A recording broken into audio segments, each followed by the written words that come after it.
आज के इस वीडियो में मैं आपके साथ एक ऐसा ट्रेड सेटअप शेयर करने वाला हूं कि आप खुद कहने वाले हो कि यार ये चीज़ मुझे पहले क्यों नहीं पता लगी। ये जो ट्रेड सेटअप मैं आपके साथ शेयर करूंगा, इसमें आपकी प्रॉफिटेबिलिटी है वो भी ज़्यादा होगी। साथ ही यहाँ पे आप पीस ऑफ माइंड के साथ ट्रेड कर पाओगे और सबसे बड़ी बात ये कि इसमें आपको एडजस्टमेंट करने की ज़रूरत भी नहीं पड़ेगी। ये जो मार्केट वोलेटाइल मार्केट जो अभी चल रहा है, इस तरह का मार्केट भी आपको डराएगा नहीं, चाहे वोलेटिलिटी इससे ज़्यादा ही क्यों ना बढ़ जाए। So hello everyone, this is Satpal and you are watching option seller. और तैयार हो जाइए, एक ज़बरदस्त ट्रेड सेटअप मैं आपके साथ शेयर करने वाला हूँ। और मैंने आपसे इस साल के शुरू में एक वादा किया था कि अगर आप मुझे फॉलो करते हो तो इस साल मैं आपको लॉस में नहीं रहने दूंगा, I will make you profitable. तो उसी के तरफ आगे बढ़ते हुए और आज मैं आपके साथ ये स्ट्रेटजी है ये शेयर करने वाला हूँ। तो देखिए, इस साल के स्टार्टिंग में जनवरी का फर्स्ट वीक था, उस टाइम पे मैंने एक ट्रेड इनिशिएट किया था। मैंने 2025 के दिसंबर का स्ट्रैडल है वो सेल किया था। मैंने आप लोगों के साथ भी वो शेयर किया था जब मैंने उस ट्रेड को इनिशिएट किया। और मुझे काफ़ी अच्छा लगा, आप लोगों के कई सारे रिवर्ट आए कि आपने भी वो ट्रेड लिया था और उसमें आपने प्रॉफिट बुक किया, तो वो काफ़ी अच्छा लगा मुझे। मैंने बोला था कि इस साल का फर्स्ट प्रॉफिट है वो मेरी तरफ से आप लोगों के लिए गिफ्ट होगा। सो मुझे बहुत अच्छा लगा कि आप लोगों ने वापस रीच आउट किया और मुझे बताया कि आपने प्रॉफिट बुक किया। तो देखिए, मैंने जब वो ट्रेड इनिशिएट किया था, उस दिन निफ्टी जो था वो फर्स्ट वीक ऑफ जनवरी में मैंने किया था 6-7 तारीख के आसपास। तो उस दिन निफ्टी 23,700 या 800 इस तरह से ऐसा कुछ लेवल था, मतलब इसी के आसपास का लेवल था। वहाँ पे निफ्टी ट्रेड कर रहा था। देन उसके बाद मैंने 8 लॉट वहाँ पे ट्रेड किए थे। उसके बाद निफ्टी ने नीचे मतलब जनवरी के मंथ में निफ्टी नीचे गया था और वहाँ से फिर वापस थोड़ा बहुत ऊपर आया था। तो जो फर्स्ट वीक ऑफ जनवरी में मैंने ट्रेड इनिशिएट किया था, उसके बाद मार्केट गिरा, देन मार्केट थोड़ा वापस ऊपर आया। मीन्स मार्केट में थोड़ी सी वोलेटिलिटी थी, ठीक है। लेकिन मैंने दिसंबर 2025 का ट्रेड ले रखा था। जो फेब का फर्स्ट वीक था, उसमें मैं 4 लोट में से निकल गया। 4 लोट में मैंने प्रॉफिट बुक कर लिया और 4 लोट हैं वो मेरे अभी भी ओपन है। तो हुआ क्या, जो चीज़ मैं आपको बताना चाहता हूँ वो ये कि मार्केट में जो वोलेटिलिटी थी, जिसकी बहुत बातें होती है आजकल, मैंने जब ट्रेड को इनिशिएट किया फर्स्ट वीक ऑफ जनवरी में, और जब मैं 4 लोट में से एग्जिट लिया, मैंने प्रॉफिट बुक किया फर्स्ट वीक ऑफ फेब में। उसमें मार्केट जहाँ पे मैंने ट्रेड को इनिशिएट किया था, वहीं पे मार्केट खड़ा था। मतलब 100-200 पॉइंट ऊपर नीचे हो सकता है, वरना मोर और लेस मार्केट कहीं गया ही नहीं, ठीक है? और उसके बीच में मार्केट नीचे जाके और ऊपर भी आ गया। अब ये जो मार्केट नीचे जाके ऊपर आया, यहाँ पे अगर कोई इंट्राडे में ट्रेड कर रहा है, इस तरह का अगर कोई ट्रेड ले रहा है, उसको मार्केट बहुत ज़्यादा वोलेटाइल लगेगा। लेकिन मेरे लिए मार्केट वहीं था, कहीं गया ही नहीं, ठीक है? कि फर्स्ट वीक ऑफ जनवरी आप खुद जाके चेक करिएगा इस वीडियो के बाद में। फर्स्ट वीक ऑफ जनवरी में आप देखिए निफ्टी कहाँ पे है और फर्स्ट वीक ऑफ फेब में आप देखिए निफ्टी कहाँ पे है। ठीक है? अभी क्या हो रहा है, एक डर मार्केट में फैलाया जाता है कि पिछले 30-40 साल में ऐसा नहीं हुआ है, निफ्टी बैक टू बैक 8 दिन तक एक लूजिंग स्ट्रीक में निफ्टी रहा है। तो यार क्या हुआ? ठीक है, 8 दिन तक निफ्टी बैक टू बैक एक लूजिंग स्ट्रीक में रहा है।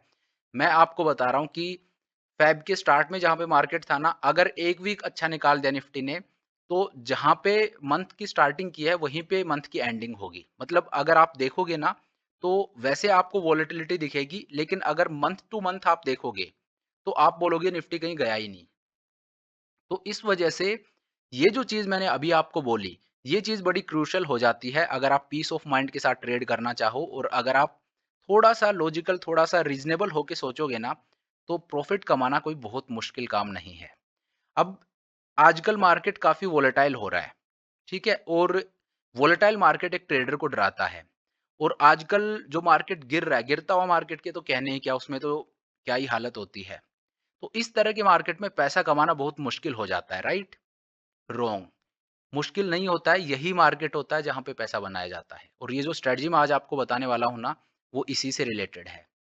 तो देखिए, आपको करना क्या है, मैं आपको स्क्रीन के ऊपर लेकर चलता हूँ। तो यहाँ पे आप देखिए, मैं आपको स्क्रीन के ऊपर ले आया हूँ। यहाँ पे अभी फ़ेब का मंथ चल रहा है। अगर मान लीजिए मैं एक स्ट्रैंगल को ट्रेड यहाँ पे करना चाहता हूँ कि मैं एक स्ट्रैंगल सेल कर रहा हूँ 15 डेल्टा का, ठीक है? तो मैं क्या करूँगा, 15 डेल्टा है, 22,400 जो है, इसका पुट ऑप्शन है, इसका डेल्टा कितना है 14.29, तो इसका एक लॉट मैं सेल करूँगा। और इसी तरह से मैं कॉल साइड में जाऊँगा और वहाँ पे भी एक 15 डेल्टा का कॉल ऑप्शन है, वो सेल करूँगा। यहाँ पे 15 डेल्टा कहाँ है? 23,400 है, इसका डेल्टा 16 है, तो इसका 1 लॉट मैं सेल कर दूँगा। ठीक है? तो ये मैंने ट्रेड ले लिया। अब यहाँ पे आप देखिए मेरी प्रॉफिटेबल रेंज है वो क्या है? नीचे की तरफ मेरा जो ब्रेक इवन है वो है 22,300 का और ऊपर की तरफ कितना है? 23,478 का। 1,1100 पॉइंट की मुझे यहाँ पे प्रॉफिटेबल रेंज मिली है। ठीक है? और अभी करंट मंथ की जो एक्सपायरी आधा मंथ अभी बचा, आधा तो ख़ैर क्या 20 तारीख आज हो गई है जब मैं ये वीडियो शूट कर रहा हूँ, तो ऑलमोस्ट 1 वीक ही बचा है। ठीक है? 27 फ़ेब को एक्सपायरी है। ठीक है? तो 1 वीक ही अभी बचा है, ये मेरी प्रॉफिटेबल रेंज है। अब यहाँ पे क्या होगा मार्केट में वोलेटिलिटी होगी, तो मैंने मार्केट को कितनी स्पेस दी है? मैंने सिर्फ 1000 पॉइंट की यहाँ पे स्पेस दी है। अब यहाँ पे मुझे क्या करना है? अब अगर मैं फ़ेब में ट्रेड ना करके और सेम ट्रेड मैं लेता हूँ, ये अब मैं हटा देता हूँ, ये मैंने आपको दिखाने के लिए किया था। सेम ट्रेड मैं मार्च में लेता हूँ। मार्च की एक्सपायरी 27th ऑफ मार्च को। ठीक है? मार्च में मैं जाऊँगा, 15 डेल्टा का एक पुट ऑप्शन है, वो मैं सेल करूँगा। 15 डेल्टा कहाँ पे है? 22,000 है, इसका डेल्टा 16 है, तो इसका 1 लॉट मैं सेल कर दूँगा। ठीक है? पुट का 1 लॉट मैंने सेल कर दिया 16 डेल्टा। इसी तरह से ऊपर मैं आया और यहाँ पे 15 डेल्टा कहाँ पे है? 24,100 है, इसका 1 लॉट मैंने सेल कर दिया। ये कब मैंने किया है? ये मैंने सेल किया है मार्च में, जो नेक्स्ट मंथ है उसमें। तो अब आप देखिए, ये मेरा पे ऑफ चार्ट बनता है। अब मेरे ब्रेक इवन्स को आप देखिए, बाकी सब चीज़ें आप छोड़ दीजिए, ब्रेक इवन्स को आप देखिए, नीचे की तरफ 21,800 है, ऊपर की तरफ 24,300 आप मान के चलिए, ठीक है? अब मेरे ब्रेक इवन्स है, मेरी जो प्रॉफिटेबल रेंज है, अब वो ज़्यादा हो गई है, नीचे 21,800 ऊपर 24,300 तो थोड़ी-सी प्रॉफिटेबल रेंज है, वो वाइड हो गई है। अब अगर मार्केट मूव करता है तो मार्केट के पास ज़्यादा स्पेस है। पहले क्या था मैंने मार्केट को 1000 पॉइंट की स्पेस दी थी, लेकिन अब मैंने मार्केट को ज़्यादा कितने की स्पेस मैंने दे दी है आप ये मानिए 2500 के आसपास की मैंने यहाँ पे मार्केट को स्पेस दे दी है घूमने के लिए, ठीक है? अब यहाँ पे एक चीज़ और आप देखिए इसको भी मैं हटा देता हूँ। जो स्ट्रैटेजी है उसको आप समझने की कोशिश करना। अ, मैं मार्च में भी ना जाके और अप्रैल मंथ में मैं जाता हूँ, ठीक है? अप्रैल मंथ में मैं गया और यहाँ पे 15 डेल्टा आप देखिए 21,800 है, ये इसका डेल्टा 15 है, 128 पे ट्रेड कर रहा है, इसको आप सेल कर दीजिए, ठीक है? इसी तरह से कॉल साइड में आइए और यहाँ पे आप देखिए 15 डेल्टा कहाँ पे है, 24,600 है, इसका डेल्टा 15 है, तो इसका 1 लॉट आप सेल कर दीजिए। तो अब आप देखिए, अब यहाँ पे आप देखिए मेरे जो ब्रेक इवन्स है, बाकी चीज़ आप छोड़ दीजिए, ब्रेक इवन की तरफ आप देखिए, नीचे की तरफ मेरा 21,500 है, ऊपर की तरफ 24,800 है। 3,000 से ज़्यादा आप 3 साढ़े 3,000 के आसपास मानिए, साढ़े 3,000 के आसपास की 3300 पॉइंट्स की मुझे एक प्रॉफिटेबल रेंज मिली है। अब मैंने मार्केट को इनफ स्पेस दी है कि मार्केट कहीं पे भी घूमे, ऊपर जाए, नीचे जाए, तो मार्केट के पास काफ़ी सारी स्पेस है घूमने के लिए। ठीक है? अब अगर मैं इस तरह की मार्केट को रेंज दे देता हूँ, ठीक है? यहाँ पे आपके दिमाग में जो सवाल आ रहा है उसके ऊपर भी मैं आ रहा हूँ। लेकिन अगर मैं मार्केट को स्क्वीज़ करता हूँ कि मार्केट को मैंने स्पेस ही कम दी है, तो क्या होगा मार्केट मेरे ट्रेड के हिसाब से मूव नहीं करेगा। मार्केट तो मूव करेगा अपने हिसाब से। मैंने अगर कम स्पेस दी है तो मेरे प्रॉफिटेबल रेंज को तोड़ के मार्केट ऊपर या नीचे चला जाएगा। वहाँ पे होगा मुझे लॉस। लेकिन अगर मैंने मार्केट को 3 साढ़े 3,000 का एक खुला ग्राउंड मैंने दे दिया है, तो यहाँ पे अब अगर मार्केट में दो 500-500 पॉइंट के भी गैप अप या गैप डाउन हो जाते हैं, तो भी 1000 पॉइंट ही हुए। इस तरह के मूव को मैं ईज़िली अकोमोडेट कर सकता हूँ, अगर मैंने मार्केट को ज़्यादा स्पेस दी है तो। उससे क्या होगा मैं मार्केट को स्क्वीज़ नहीं कर रहा हूँ। और ये चीज़ हम कब कर सकते हैं? ये चीज़ पॉसिबल है जब हम दूर के ऑप्शंस को ट्रेड करें। देखिए आमतौर पे होता क्या है जो वोलेटिलिटी होती है ना, वोलेटिलिटी आपको इंट्राडे में देखोगे ज़्यादा मिलेगी, डेली देखोगे थोड़ी-सी कम होगी, वीक में देखोगे तो आपको अलग वोलेटिलिटी मिलेगी। लेकिन एक बारी के लिए एक नया जो बंदा होता है वो इसी तरह से मार्केट को देखता है। वो वीक बाय वीक देख रहा है, डेली देख रहा है, इंट्राडे वो ट्रेड कर रहा है। वहाँ पे वो देख रहा है कि कितने वाइल्ड स्विंग आ रहे हैं। वो जो वाइल्ड स्विंग इंट्राडे में आ रहे हैं उनको आने दीजिए ना। वीक में भी आप वीक बाय वीक देखोगे तो भी आपको लग सकता है इस वीक भी गिरा, अगले वीक भी मार्केट गिर गया। लेकिन उससे अगले भी वीक भी मार्केट ऊपर चला गया, उससे अगले वीक भी चला गया। तो वीकली में तो काफ़ी ज़्यादा वोलेटिलिटी थी, लेकिन मंथ वाइज़ आप देखोगे तो जहाँ पे मंथ को स्टार्ट किया वहीं पे मंथ को एंड कर रहा है मार्केट। ठीक है? तो अगर आपने वीकली में ट्रेड किया होगा, से मार्केट तो सेम है, लेकिन अगर आपने वीकली में ट्रेड किया होगा, तो आपके लिए मार्केट बहुत ज़्यादा वोलेटाइल था, पैसा बनाना बहुत मुश्किल था। लेकिन अगर आप मंथली ट्रेडर थे, तो आप बताइए आपके लिए क्या है? जहाँ से आपने शुरू किया था वहीं पे मार्केट आपके लिए कहीं गया ही नहीं। ठीक है? तो इस तरह से जो एक नया जो बंदा होता है, वो जो विज़न लेके आता है, वो बहुत छोटा विज़न लेके आता है, वो ज़्यादा दूर का देखता ही नहीं है। ट्रेडिंग में आप थोड़ा-सा ऊपर उठ के देखिए। ये जो बाकी पक्षी उड़ रहे हैं ना, वो मत बनिए। जो बाज़ होता है ना, वो जो सबसे ऊपर उड़ता है, बादलों से ऊपर उड़ता है। तो इस तरह से क्या आप थोड़ा-सा दूर का सोचिए। अपने विज़न को अगर आप थोड़ा-सा दूर का देखोगे, ट्रेडिंग बहुत ज़्यादा आसान हो जाएगी। क्योंकि मार्केट जो है, मार्केट अगर डेली आप देखोगे तो वहाँ पे वो वोलेटिलिटी दिखेगी, लेकिन थोड़े-सा अपना टाइम होराइज़न थोड़ा लंबा कीजिए। वोलेटिलिटी है वो आपको लॉन्ग टाइम फ्रेम पे वोलेटिलिटी है वो कम होती चली जाती है। वो आपको उतना ज़्यादा वोलेटाइल नहीं लगेगा और अगर लगता भी है, हो भी जाता है, मार्केट इरेशनल हो सकता है, तो भी क्या होगा, तो भी आपको एडजस्टमेंट करने की बहुत सारी अपॉर्च्युनिटीज़ मिलेंगी। ठीक है? और इस ट्रेड में भी हम वीकली ऑप्शन को यूज़ कर सकते हैं हेजिंग के लिए 1-2 रुपए खर्च करके। क्यों? क्योंकि मैं अ, नेक्स्ट मंथ में ट्रेड कर रहा हूँ, दैट मीन्स मेरे ब्रेक इवन्स वो काफ़ी दूर हैं। अगर सेम मैं करंट वीक के हेजेस अगर बाय करता हूँ, तो 1 रुपया भी नहीं लगेगा कि 1 रुपया भी मुझे खर्च करने की ज़रूरत नहीं है या 1 रुपये में आपको हेज मिल जाएगा। तो आपका मार्जिन रिक्वायरमेंट है वो भी कम हो जाएगा और प्रॉफिटेबल रेंज भी आपकी वाइड होगी। तो यहाँ पे मैं आपको ये बताना चाहता हूँ कि करंट मंथ, करंट वीक इनमें ट्रेड मत कीजिए। एट लीस्ट नेक्स्ट मंथ में तो कीजिए। नेक्स्ट कि अगर इस मंथ में ट्रेड करना है, तो इस मंथ के फर्स्ट वीक में आप ट्रेड ले लीजिए। अगर फर्स्ट वीक निकल गया या 10 तारीख आप मान लीजिए, 10 तारीख निकल गई है तो उसके बाद करंट मंथ में ट्रेड मत लीजिए, नेक्स्ट मंथ में आप ट्रेड लीजिए। फिर होगा क्या, ये जो वोलेटिलिटी आपको दिखती है ना कि 8 दिन तक मार्केट एक ही उसमें रहा कि एक लूजिंग स्ट्रीक बनाए, बनाने दीजिए। आप बॉदर नहीं होगे, आपका पीस ऑफ माइंड है वो डिस्टर्ब नहीं होगा।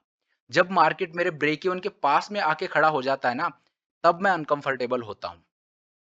मीन्स कोई भी ट्रेडर है वो अनकंफर्टेबल कब होगा? जब मार्केट उसके ब्रेक इवन के बिल्कुल पास में आके खड़ा हो गया है। अब क्या है, अब मार्केट एकदम मुहाने पे आके खड़ा है, अब थोड़ा-सा भी मूव और लॉस आना स्टार्ट हो जाएगा। तो वो चीज़ फिर मेरे पीस ऑफ माइंड, मेरी साइकोलॉजी को डिस्टर्ब करती है। लेकिन अगर आप दूर के एक्सपायरी में ट्रेड करते हो, तो फिर क्या आपने मार्केट को काफ़ी सारी स्पेस दी है, तो मार्केट आपके वहाँ तक आए, हालाँकि आ सकता है, लेकिन वहाँ तक आए, ये इसके लिए मार्केट को काफ़ी ज़्यादा ट्रैवल करना पड़ेगा।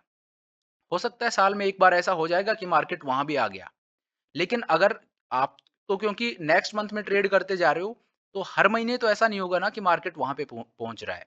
तो ऐसा होगा कि साल में आपको 1 बार एडजस्टमेंट करना पड़ेगा, अदरवाइज़ आपको एडजस्टमेंट करने की भी ज़रूरत नहीं है।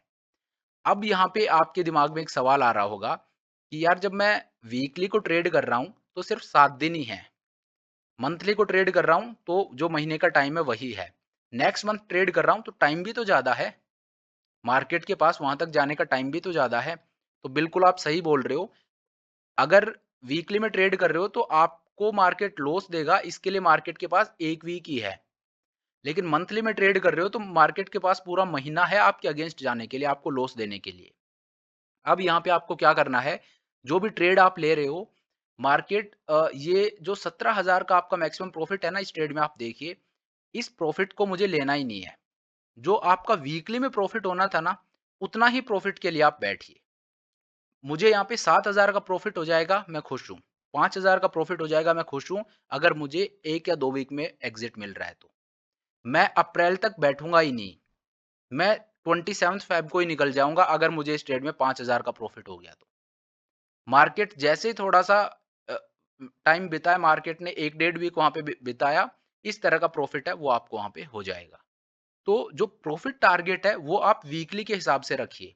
वीकली में जितना आपको प्रॉफिट होना था ना, उतना ही प्रॉफिट का आप टारगेट रखिए, उससे भी कम रखिए, ठीक है? लेकिन ट्रेड आप कीजिए नेक्स्ट मंथ में। इस स्ट्रैटेजी को आप करके देखिए, इतना पीसफुल ये स्ट्रैटेजी होगी कि आपका ना तो साइकोलॉजी डिस्टर्ब होगी, ना आपका ऐसे रहेगा कि यार मुझे एडजस्टमेंट करने एडजस्टमेंट के लिए भी आपको कोई ऐसे रश नहीं करना है। बहुत कम होगा पूरे साल में अगर आप इस पैटर्न को फ़ॉलो करते हो, तो बहुत कम बार होगा कि साल में आपको 1-2 ट्रेड में एडजस्टमेंट करना पड़ेगा। ठीक है? और एक पीस ऑफ माइंड के साथ आप ट्रेड कर पाओगे, पीस ऑफ माइंड के साथ आप सो पाओगे। मार्जिन रिक्वायरमेंट है, वो ओपन स्ट्रैटेजी में ज़्यादा होती है, तो उसका मैंने आपको बता दिया कि जो वीकली हेजेज़ हैं, उनको आप बाय करके जाइए। एक तो आपको प्रोटेक्शन मिलती है, सेफ्टी मिलती है और दूसरा मार्जिन रिक्वायरमेंट है, वो भी कम हो जाती है। तो अगर आप मुझे फ़ॉलो करते हो, तो ये चीज़ आप करना स्टार्ट कीजिए कि अब जो एक नॉर्मल ट्रेडर होता है ना, उसकी तरह सोचना बंद कीजिए और अब थोड़ा-सा ऊपर से उठ के और दूर देखिए। अभी क्या है वो कुएँ के मेंढक हम हो रखे हैं, हम पास का ही देख रहे हैं। पास में वोलेटिलिटी दिख रही है। आई एम टेलिंग यू ना मैंने बताया ना कि जनवरी के फर्स्ट वीक में जहाँ मार्केट था, वहीं पे फ़ेब के फर्स्ट वीक में खड़ा था। तो जनवरी to month month to month अगर मैं देखूँ तो मार्केट कहीं नहीं गया। वैसे पूरा भोकाल मचा रखा है कि भई मार्केट बहुत ज़्यादा चोपी है, बहुत ज़्यादा चोपी है। ठीक है? अब मैं आपको बता रहा हूँ कि मार्केट अगर थोड़ा-सा रिकवर कर जाता है, तो फ़ेब की जहाँ से स्टार्ट हुई है ना, वहीं पे फ़ेब के लास्ट में मार्केट मिल जाएगा अगर ये वीक अच्छा चला गया तो। और अगर नहीं भी जाता है तो कोई बात नहीं ना। मैंने जो मार्केट को रेंज दिया वो छोटी रेंज नहीं है और अगर मार्केट वहाँ तक चला जाता है तो फिर मैं एडजस्टमेंट भी करूँगा। ऐसा तो है नहीं मैं हाथ पे हाथ रख के बैठा रहूँगा। लेकिन एट लीस्ट मुझे एक कुशन तो मिल रहा है जब मैं दूर के ऑप्शंस को ट्रेड कर रहा हूँ। पास के ऑप्शंस में क्या है, ना तो मुझे एडजस्टमेंट का टाइम मिल रहा और एडजस्टमेंट करना भी पड़ा तो मुझे इमीडिएटली करना पड़ेगा क्योंकि मार्केट थोड़ा-सा भी मूव किया मेरे लॉस मेकिंग ज़ोन में आ जाएगा। तो ट्रेड को जब आप इनिशिएट कर रहे हो उस टाइम पे चीज़ें आपके लिए आसान होनी चाहिए। ट्रेड इनिशिएट करते टाइम जितना हम आसान कर पाएँ उतना आसान करना चाहिए। ट्रेड की एंट्री इस हिसाब से हो कि एडजस्टमेंट करने की ज़रूरत ही ना पड़े। ठीक है? तो ये एक स्ट्रैटेजी है जो आप अपना सकते हो। थोड़ा-सा दूर का सोचिए। मैं तो यार वीकलीज़ में ट्रेड ही नहीं करता हूँ अगर मैं मेरा बताऊँ तो। आप लोगों को पता होगा जिन्होंने नया चैनल को जॉइन किया है उनको मैं बता दूँ मैं वीकलीज़ में ट्रेड ही नहीं करता, मैं सिर्फ़ मंथलीज़ में ट्रेड करता हूँ। तो वो आपको एडजस्टमेंट करने का टाइम देता है, पीस ऑफ माइंड देता है और ऐसा नहीं है कि आपको स्क्रीन से चिपक के रहना पड़े। सिर्फ़ एक बार मैं दिन में एक बार देख लेता हूँ कि मेरा जो ऑप्शन का पोर्टफ़ोलियो है, उसमें मुझे कुछ करने की ज़रूरत है या नहीं। और वो भी पोज़ीशन देखने की भी ज़रूरत नहीं होती, सिर्फ़ निफ्टी को देख लीजिए, उसी से पता लग जाएगा। तो इस तरह से आप भी ट्रेड कर सकते हो। तो चलिए अब आज के इस वीडियो को यहीं पे ख़त्म करते हैं। और हाँ, आपको मैं बताना चाहता हूँ अगर आपने मुझे टेलीग्राम पे फ़ॉलो नहीं किया है, तो वहाँ पे भी आप मुझे फ़ॉलो कर सकते हो। नीचे मैं लिंक दे दूँगा। तो चलिए thank you so much for watching the video. I hope ये वीडियो आपको पसंद आया होगा। अगर वीडियो अच्छा लगा तो मेक श्योर आप वीडियो को लाइक करें, चैनल को सब्सक्राइब करें। This is Satpal signing off.